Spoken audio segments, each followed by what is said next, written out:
Hello, everyone, and welcome back to The Chill Scientist. Have you ever had a gut feeling about something?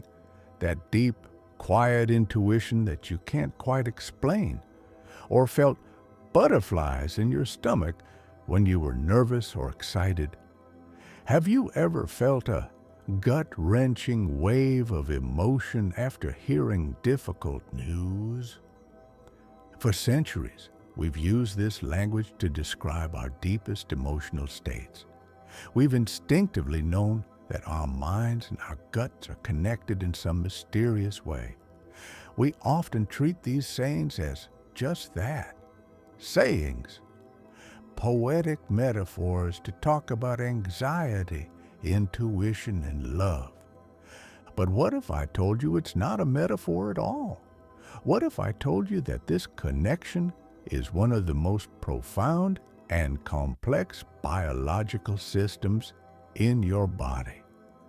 Locked within your digestive system is a bustling, intelligent network that scientists now earnestly call our second brain. A system so complex it contains more nerve cells than your entire spinal cord, and so powerful that it manufactures the vast majority of some of our most critical mood-regulating chemicals. And what if I told you that this second brain is home to a vast, ancient, and invisible ecosystem of trillions of microorganisms? A universe of bacteria, fungi, and viruses that are in constant communication with the brain in your head. An ecosystem whose health and happiness can directly influence your own, shaping whether you feel happy or sad, anxious or calm, clear-headed or foggy. This isn't science fiction. This is the absolute cutting edge of human biology, a paradigm shift in how we understand ourselves. Over the course of this deep dive, we're going to journey inside the human body. We will meet this second brain. We will explore the secret world of our microbial allies, and we will decode the intricate conversation they are having with our mind every single second of our lives.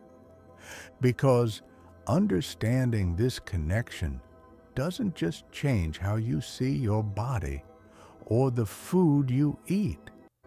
It changes everything. Let's get into it. To truly understand this story, we first need to travel back in time and appreciate just how remarkable the gut is on its own. For most of modern medicine, we viewed it as a simple plumbing system, a passive tube. Food goes in, nutrients are absorbed, waste comes out. But a few curious minds throughout history saw hints of something more. In the 1820s, a U.S. Army surgeon named William Beaumont had the strange fortune of treating a fur trader named Alexis St. Martin, who had been shot in the stomach. The wound never fully healed, leaving a direct window into his stomach. Beaumont spent years observing him, noting that when St. Martin was angry or agitated, his digestion would cease entirely. It was one of the first documented links between emotion and gut function. Today, we know why. Lining the walls of our entire digestive system, from the esophagus all the way down to the colon, is a thin, mesh-like sheath of neural tissue. This is the enteric nervous system, or the ENS. And when scientists call it our second brain, they aren't being poetic. They are being descriptive. The ENS contains over 100 million neurons. That's more than are in your entire spinal cord. It has its own sensory neurons, motor neurons, and interneurons, just like the brain in your head. It uses over 30 different neurotransmitters, including the exact same molecules our main brain uses to think, feel, and dream: serotonin, dopamine, and norepinephrine, to name a few. As Dr. Emmerin Mayer, a pioneering gastroenterologist and neuroscientist at UCLA, explains in his work, the gut is the only organ in the body with its own intrinsic nervous system, a sophisticated network of nerve cells that can operate completely on its own. This second brain is not the seat of conscious thought or decision-making, but it is the master of our digestive wellness and has a strong influence on our emotional wellness. So, what does this second brain do all day? Its prime directive is managing the incredibly complex ballet of digestion. Think about what that really involves. It has to control the rhythmic, wave-like muscle contractions called peristalsis to move food along a 9-meter tube. It's not just squeezing. It's a coordinated dance. It needs to manage the secretion of powerful acids and thousands of different enzymes at precisely the right time and in precisely the right amounts. It has to control blood flow, shunting it toward the gut lining to help absorb nutrients and then away when the job is done. And here's the most astonishing part. It can do all of this, for the most part, completely on its own, without any conscious input from the brain in your skull. If you were to surgically sever the main nerve connecting the two, the gut would just keep on digesting. It's autonomous. It takes care of business so your main brain can focus on other things, like writing an email, navigating a new city, or falling in love. But this isn't a story about two separate brains. It's a story about how they talk to each other. They are physically and biochemically connected through a biological superhighway, a structure that has become one of the most studied and revered parts of our anatomy in recent years. That structure is the vagus nerve. The name vagus comes from the Latin word for wandering, and that's exactly what it does. It's the longest cranial nerve in our body. It wanders from the brainstem all the way down through the chest, touching the heart and lungs, and then spreading out in a vast, intricate network throughout the gut, like the roots of a tree. It's the main information highway of the gut-brain axis. But here's the critical insight that has changed everything for scientists. For a long time, we thought this was primarily a top-down system. The brain was the commander, sending orders down the vagus nerve to the gut. But we were profoundly wrong. It's a two-way street, and most of the traffic is going in the other direction. Scientific analysis of the vagus nerve has revealed that a staggering 80 to 90% of the nerve fibers are afferent, meaning they carry signals from the gut to the brain. Let me say that again, because it is so fundamental to understanding ourselves. The vast majority of the conversation on this superhighway is your gut telling your brain what's going on. Your gut is constantly sending status updates on everything from the nutrients you're absorbing to the state of your immune system, to whether or not it's inflamed or irritated. Your brain is, in many ways, just listening to the news from below. This is why stress can cause digestive issues. That's the brain talking to the gut. But it's also why poor gut health can contribute to anxiety and depression. That's the gut talking to the brain. This nerve is the physical embodiment of the gut feeling. The health of this nerve, often referred to as vagal tone, is a measure of your body's ability to relax and de-stress. Good vagal tone is associated with better mood, lower inflammation, and better digestion. And this conversation isn't just happening with nerve signals. The gut has another, even more subtle way of communicating. It sends chemical text messages. And to understand that, we need to meet the real puppet masters living inside us. We need to zoom in, past the gut wall, and into the dark, bustling world within. If you thought having a second brain in your gut was strange, get ready for the next level. You are not just you. You are an ecosystem. Living inside your gut, primarily in your large intestine, is a bustling, thriving community of around 38 trillion microorganisms. This is your gut microbiome. For perspective, you have about 30 trillion human cells. By the numbers, you are slightly more microbe than you are human. We carry around up to 2 kilograms of these microbes with us every day. They are, in essence, a newly discovered organ, and we are only just beginning to understand its power.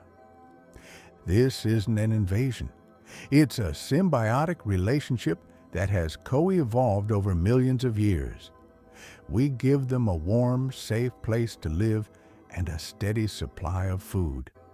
In return, they perform tasks that are absolutely essential for our survival and well-being. As Justin and Erica Sonnenberg, both microbiome researchers at Stanford University, wrote in their book, The Good Gut, we are in a sense a composite organism, a mosaic of human and microbial parts. For too long, we have treated the microbes in our gut as insignificant hitchhikers. The reality is that they are a central part of our biology. So how do we acquire this inner garden? The story begins at birth. As a baby passes through the birth canal, it gets its first big gulp of microbes, a starter kit from its mother. This initial inoculation is critical.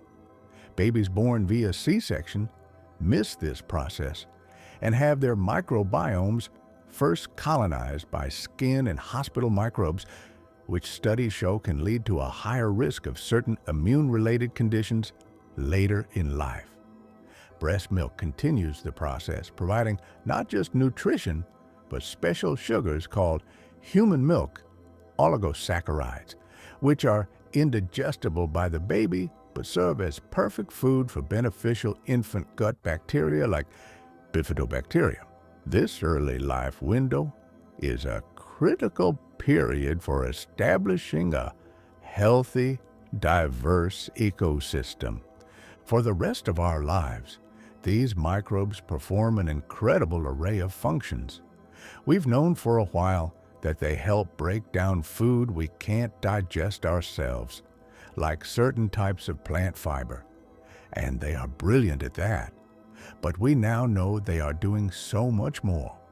They synthesize essential vitamins like vitamin K and several B vitamins.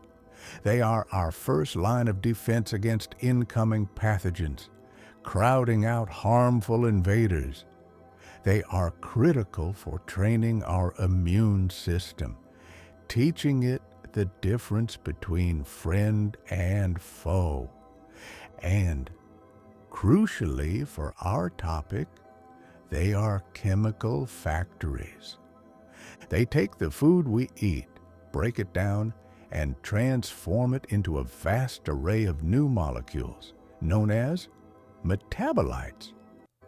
These metabolites are the words in the chemical conversation with our brain. The health of this inner world is everything. A healthy microbiome is a diverse one, like a rainforest, with thousands of different species all living in balance.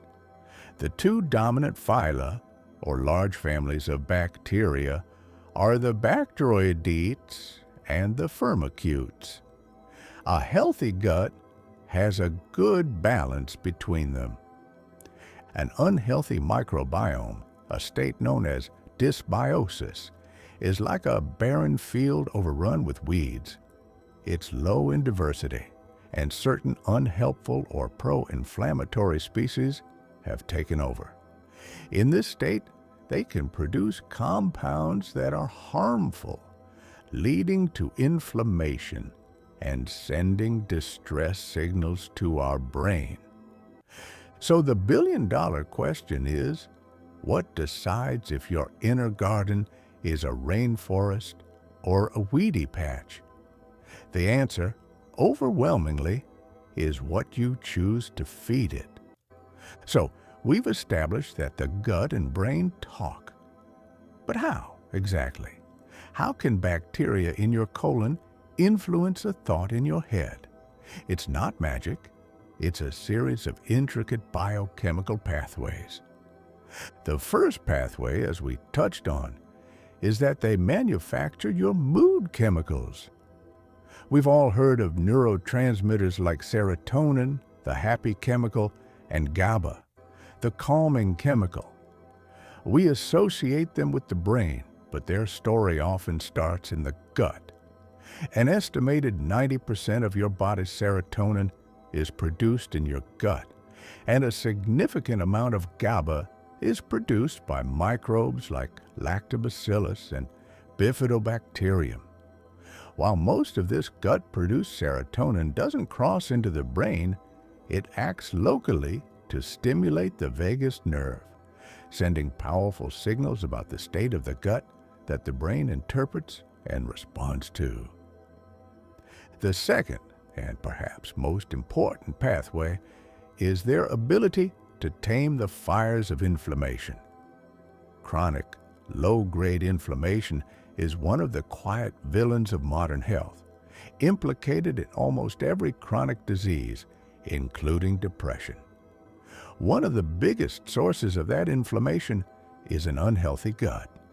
When our good bacteria are thriving, particularly on a diet rich in fiber, they produce incredible compounds called short-chain fatty acids, or SCFAs.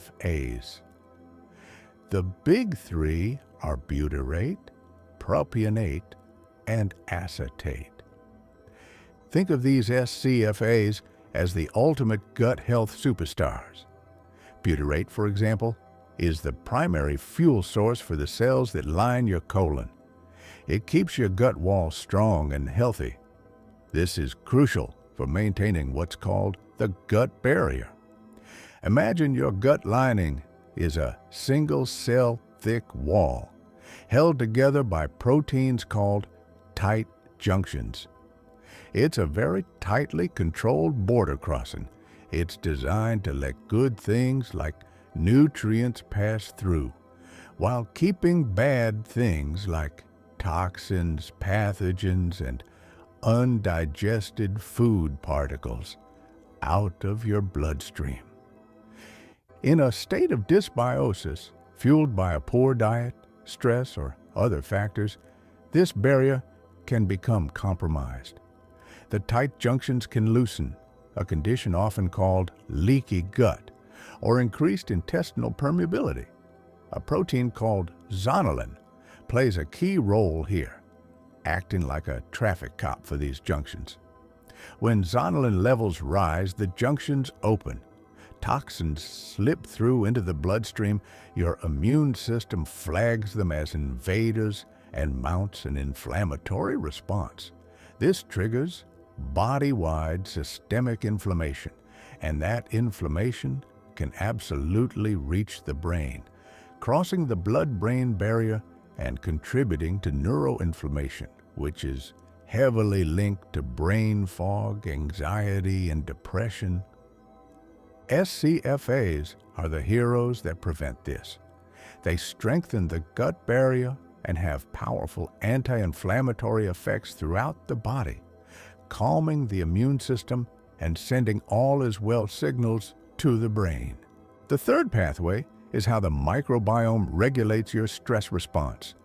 Our bodies have a dedicated system for handling stress, the HPA axis. That stands for the hypothalamic pituitary adrenal axis.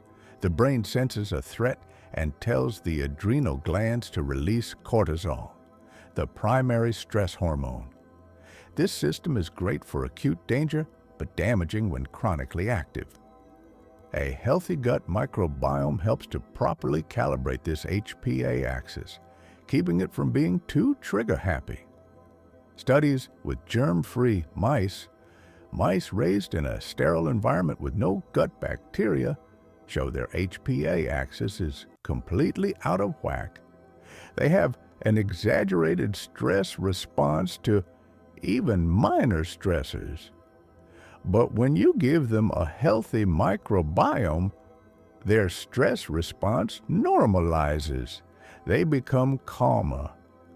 And a fourth crucial pathway is the immune system itself. Around 70 to 80% of your body's immune cells reside in your gut, in a specialized tissue called GALT, or gut-associated lymphoid tissue. This is no accident. The gut is a major interface with the outside world. Your gut microbes are in constant dialogue with your immune cells, essentially training them on what to attack and what to ignore. When this training goes wrong due to dysbiosis, the immune system can become confused, sometimes leading it to attack the body's own tissues, a phenomenon known as autoimmunity. So, through neurotransmitters, through inflammation, through the stress axis, and through the immune system, the state of your inner world is constantly, powerfully, and undeniably shaping the state of your mind. Given these deep connections, it should come as no surprise that when the gut is unhealthy, our mental and physical health often falter. The link between gut problems like irritable bowel syndrome, IBS, and mental health disorders isn't coincidental, it's causal. People with IBS are dramatically more likely to suffer from anxiety and depression. For years, we thought it was the stress that caused the IBS, and it certainly can. But now we know it's a vicious two-way street. The gut inflammation from IBS sends a constant stream of distress signals up the vagus nerve, putting the brain on a high alert and contributing to the very anxiety we thought was the sole cause. It's a devastating feedback loop. This brings us back to the inflammatory hypothesis of depression, a leading theory that suggests neuroinflammation is a key driver of the condition for many people. Studies have consistently found that the microbiomes of people with major depressive disorder are different. They tend to have lower diversity and fewer of those beneficial SCFA-producing bacteria. This has led to the exciting field of psychobiotics. The term was coined by psychiatrist Ted Danan and neuroscientist John F. Cryan, who define a psychobiotic as a live organism that, when ingested in adequate amounts, produces a health benefit in patients suffering from psychiatric illness. The research here is explosive. One famous study at McMaster University found that transplanting gut bacteria from depressed humans into rats caused the rats to display depressive behaviors.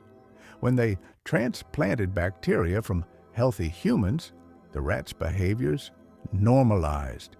They effectively transplanted a behavioral phenotype just by changing the gut bacteria. But the conversation doesn't just affect our mood, it affects how we think, our risk for disease, and even how our skin looks. That feeling of brain fog, it's often a sign of inflammation. Those anti-inflammatory SCFAs, like butyrate, can cross the blood-brain barrier and encourage the production of a critical molecule called brain-derived neurotrophic factor, or BDNF. BDNF is like fertilizer for your brain cells. It helps new neurons grow and new connections form. which is the physical basis of learning and memory. A healthy gut is literally helping your brain stay sharp. The implications are now stretching into areas we never could have predicted. We're seeing a gut-skin axis, where gut inflammation can manifest as acne, eczema, and psoriasis. We're seeing a gut-lung axis, and perhaps most profoundly, the gut-brain axis is now a major focus in research on age-related neurodegenerative diseases like Parkinson's and Alzheimer's. In Parkinson's disease, we now know that the hallmark protein clumps often appear in the gut's nervous system years, sometimes decades, before motor symptoms appear. The leading theory is that the disease process may actually start at the gut and travel up the vagus nerve to the brain. This is a revolutionary and terrifying idea, but it also offers a radical new window for potential intervention. As the renowned microbiome researcher Rob Knight says, the 3 pounds of microbes you carry around in your gut are not just there for the ride. They are a dynamic, living, breathing part of you. Understanding them may be the single most important thing we can do to advance human health in the coming decades. The evidence is overwhelming. The conversation between our gut and our brain is a fundamental pillar of our health. When it works, we thrive. When it breaks down, our well-being falters. So this brings us to the final and most important part. We are not passive victims of our inner ecosystem. We are its gardeners. We have the power to change the conversation, and it all starts at the end of our fork. All right? We've journeyed through the deep science. Now, let's make it intensely practical. If our goal is to cultivate a diverse, thriving, rainforest-like microbiome, how do we do it? It's not about a fad diet or a magic pill. It's about a series of conscious, consistent choices.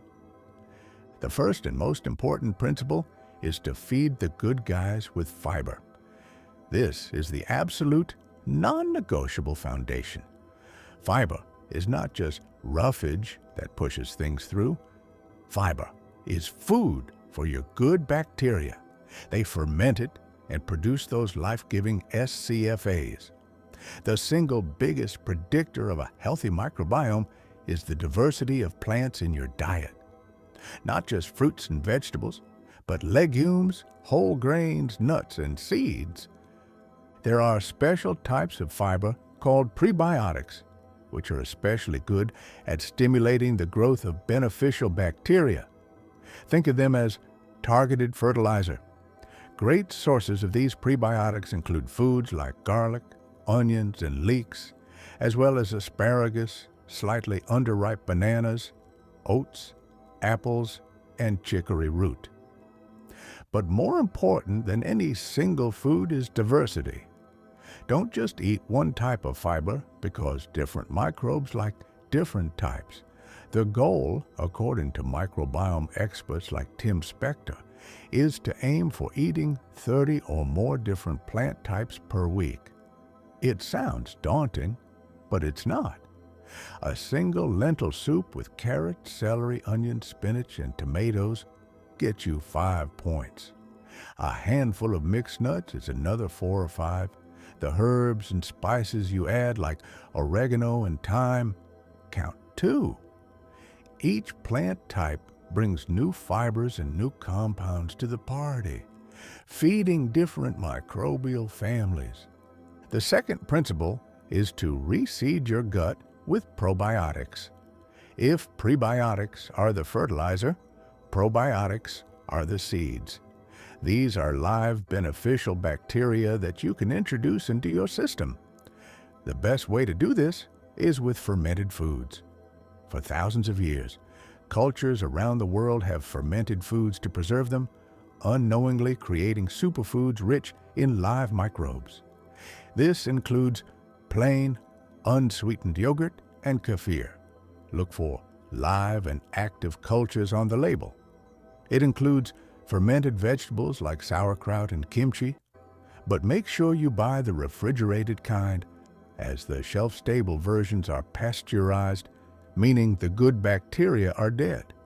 Other options include miso, tempeh, and the fermented tea drink kombucha. Probiotic supplements can also be useful, especially after a course of antibiotics, but they are not a substitute for a food-first approach. If you do look for a supplement, find one that lists the specific strains and has a high CFU count, or colony-forming units, typically in the billions. Third, you want to color your diet with polyphenols. Polyphenols are the compounds in plants that give them their vibrant colors: the deep red of berries, the rich green of spinach, the dark purple of an eggplant. They are powerful antioxidants, but only about 5 to 10% of them are absorbed in our small intestine. The other 90% travel down to our colon, where our microbiome gets to work, metabolizing them into other anti-inflammatory compounds. So, eat the rainbow isn't just a cute saying. It's a scientific directive for feeding your gut microbes. Think berries, dark chocolate, green tea, extra virgin olive oil, coffee, and all manner of colorful vegetables. And finally, the fourth principle is to remember it's not just what you eat, it's how you live. A happy gut isn't just about food. You must manage your lifestyle. Sleep is critical. The gut microbiome has its own circadian rhythm just like you do. Poor sleep disrupts this rhythm, harming gut health, and poor gut health in turn can disrupt your sleep. It's a feedback loop you want to be on the right side of. Moderate, consistent exercise has also been shown to increase microbial diversity and boost the production of that magical SCFA, butyrate. And managing stress is key. Chronic stress and high cortisol can damage your gut lining and kill beneficial bacteria. This means that your meditation practice, your walk in nature, your deep breathing exercises, these are not just mental wellness tools. They are tangible, biological interventions for your gut. At the same time, you want to minimize the gut wreckers.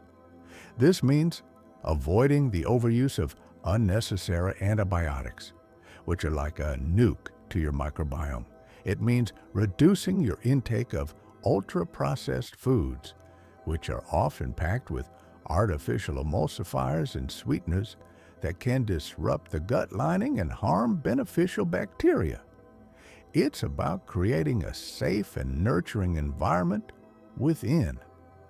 We began this journey by talking about a gut feeling, and we've seen that this feeling is the result of one of the most complex and elegant biological systems imaginable: a second brain in our gut, a wandering nerve connecting it to our first, and a universe of trillions of microbes living within us, whose health is inseparable from our own. For so long, we have lived with a kind of disconnection from our bodies. We've treated the brain as the seat of the self, and the rest of the body as a vehicle to carry it around. But this new science is forcing us to see ourselves for what we truly are: a single, integrated, symbiotic superorganism. What happens in your gut does not stay in your gut. It echoes in your mind. The food you eat is not just fuel, it's information. It's a set of instructions that you send to your inner world, shaping the chemical conversation that dictates how you feel. day in and day out.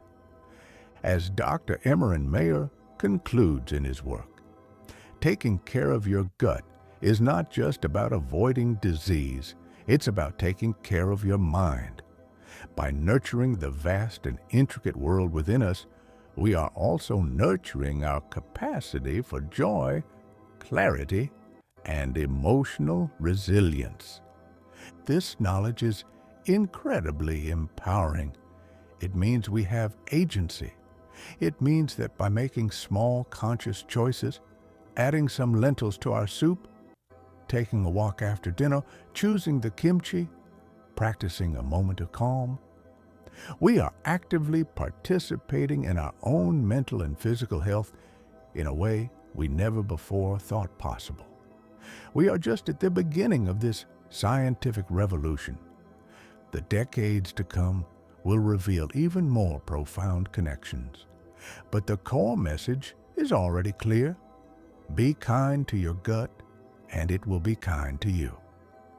Look after your tiny microbial allies, and they will look after you.